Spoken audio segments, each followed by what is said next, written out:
Kemudian berikutnya, karena saya di-mention oleh Pak Dubes Dino, saya mau luruskan beberapa hal. Sebelumnya, terima kasih atas masukan yang telah diberikan, sangat cermat dan terstruktur. Saya pikir beliau adalah diplomat hebat, pernah menjadi wakil Menteri Luar Negeri, walau hanya diberi kesempatan sekitar 3 bulan.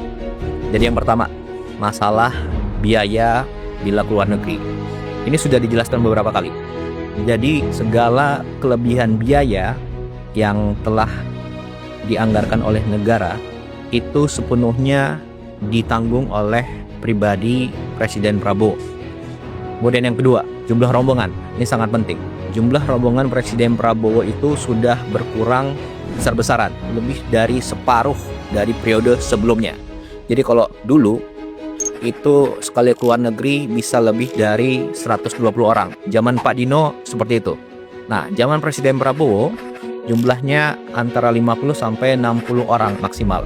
Ini sudah banyak yang tahu, termasuk juga wartawan pasti tahu itu semua. Kemudian yang ketiga, jadwal harus 1 tahun sebelumnya. Jadi gini, perkembangan dunia global itu sangat dinamis, hari per hari. Nah, jadi ada jadwal tahunan dan ada jadwal yang mendesak sesuai kebutuhan dalam negeri dan luar negeri suatu negara, ya.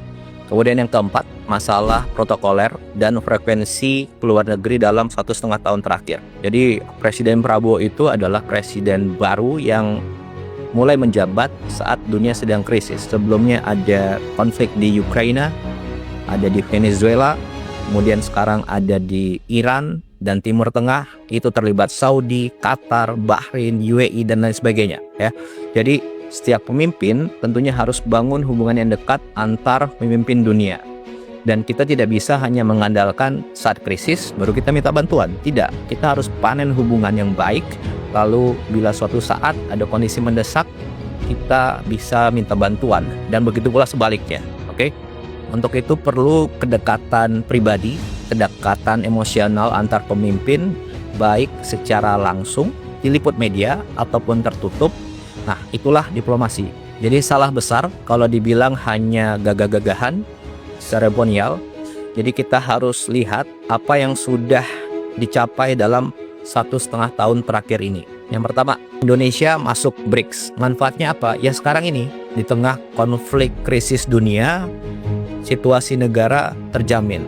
Stok BBM aman, harga BBM subsidi tidak naik, stok pangan aman. Kemudian yang kedua, tarif 0% di Uni Eropa. Ada 25 negara di situ. Dan ini perjanjian yang sudah diurus belasan tahun yang lalu. Tapi kapan tercapai? Ya zaman Presiden Prabowo, tepatnya tahun 2025 lalu. Kemudian yang ketiga, total investasi yang masuk dalam 1,5 tahun ini adalah sekitar 2.430 triliun. Itu data dari BKPM. Kemudian contoh konkret lagi nih. Bulan lalu Presiden Prabowo ke Jepang dan Korea, kembali langsung ada investasi sekitar 575 triliun. Kemudian yang keempat, sekarang kita punya alat pertahanan yang kuat sekarang, ya. Dan itu dari banyak sekali negara. Prancis, Amerika, Rusia, Cina, Inggris, Eropa, banyak negara. Kemudian yang kelima, program ibadah haji tahun 2025 lalu dan khususnya tahun ini itu lancar. Nyaris tidak ada kendala-kendala yang signifikan. Indonesia adalah negara satu-satunya yang punya perkampungan haji di Arab Saudi. Dan Saudi sendiri mengubah undang-undangnya agar suatu negara mempunyai lahan di situ untuk digunakan oleh jamaah haji. Kemudian yang keenam, Presiden Prabowo betul-betul berperan aktif di Palestina. Apa buktinya? 1, kita ada drop off logistik dari udara. Sudah beberapa kali. Tidak semua negara bisa. Kenapa? Itu harus ada diplomasi dengan negara-negara yang wilayah udaranya dilewati oleh pesawat. Kemudian yang kedua, kita kirim kapal rumah sakit ke Palestina. Kemudian yang ketiga, kita menyekolahkan anak-anak Palestina di universitas di Indonesia. Sekarang mungkin sudah sampai 100 orang yang sudah sekolah di sini dan lain sebagainya. Kemudian yang ketujuh, Baru minggu lalu ada WNI yang diamankan pihak Israel di Laut Bebas, dan lewat diplomasi dari Menteri Luar Negeri dan teman-teman Kemlu selang beberapa hari kembalikan ke Indonesia. Jadi ini lewat diplomasi yang baik diberitakan maupun yang tertutup gitu ya. Dan ingat, yang tadi saya sampaikan adalah hasil konkret nyata 1,5 tahun terakhir. Dan semua itu adalah diplomasi yang dilakukan oleh Presiden Prabowo lewat berbagai macam cara, baik yang dipublikasikan maupun tidak dipublikasikan, karena yang terpenting bagi kami adalah hasil konkretnya. Itu yang kita utamakan.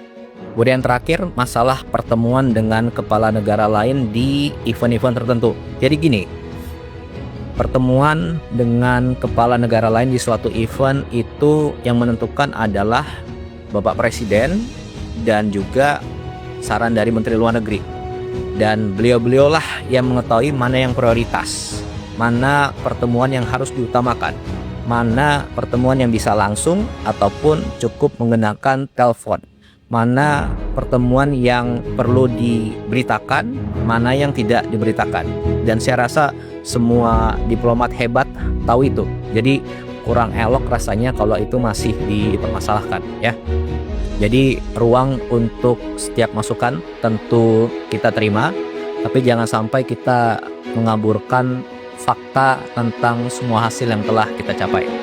Saya rasa itu.